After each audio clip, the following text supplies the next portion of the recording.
Assalamualaikum warahmatullahi wabarakatuh. Pada materi ini adalah materi terakhir kita terkait sumber energi terbarukan ya. Yang akan kita bahas dalam materi adalah energi biomasa dan teknologi pemanfaatan. Pertama kita samakan dulu dari sisi definisi energi biomasanya.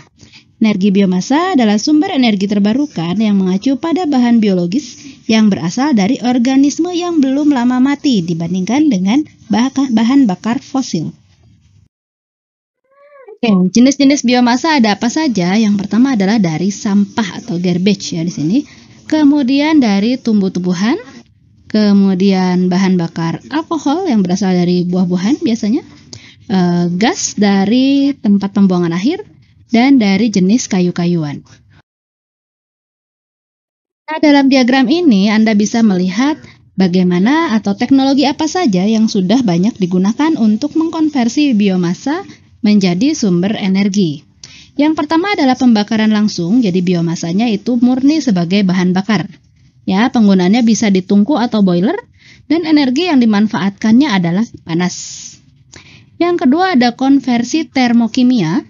Itu jenis-jenis teknologinya ada pengarangan, jadi dibuat menjadi arang.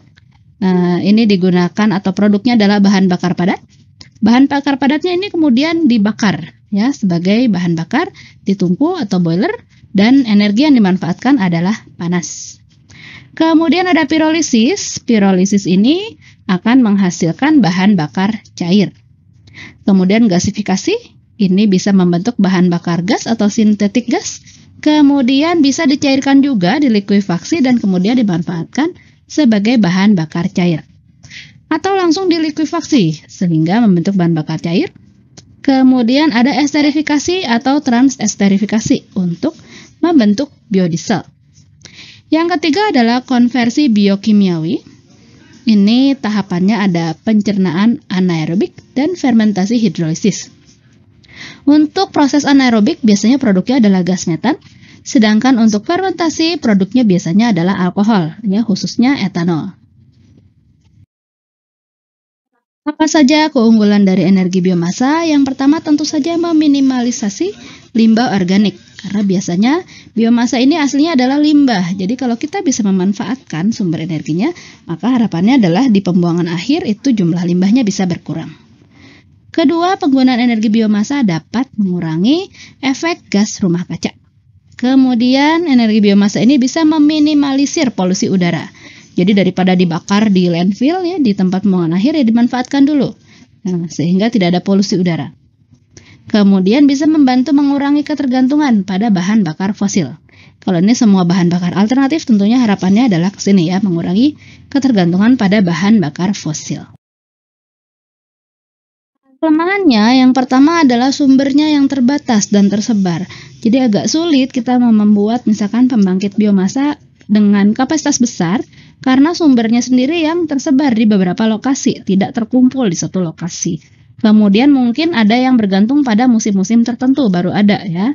Nah, jadi salah satu kelemahannya adalah sumber terbatas dan tersebar. Kemudian efisiensinya yang relatif rendah menyebabkan biaya produksinya menjadi mahal. Baik, kita lihat video berikut ini untuk melihat tentang energi biomasa.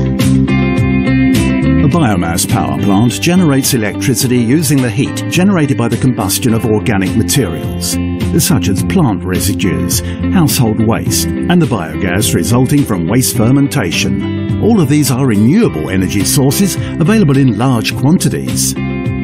The fuel is brought to the boiler. It is then introduced into the combustion chamber where it releases heat as it burns. This in turn heats water in tubes that line the boiler. The hot water is then sent to a tank where it turns into steam. The steam drives a turbine which turns a generator.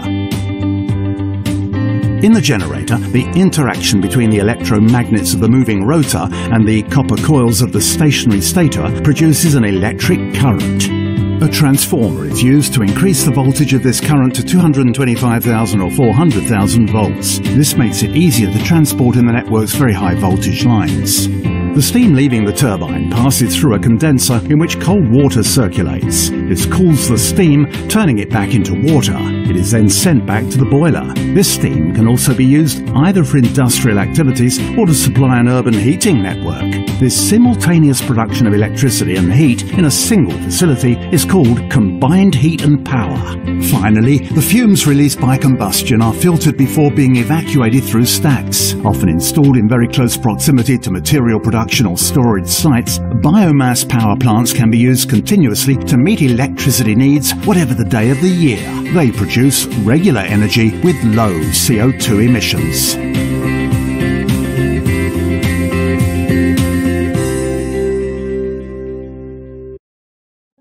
Oke, selesai sudah materi untuk energi biomasa, berarti selesai juga untuk energi terbarukan. Ya, pada pertemuan selanjutnya kita mulai masuk ke turbinnya, alat mengkonversi energi untuk menjadi listrik. Ya, oke, sampai ketemu dalam pertemuan berikutnya. Terima kasih. Assalamualaikum warahmatullahi wabarakatuh.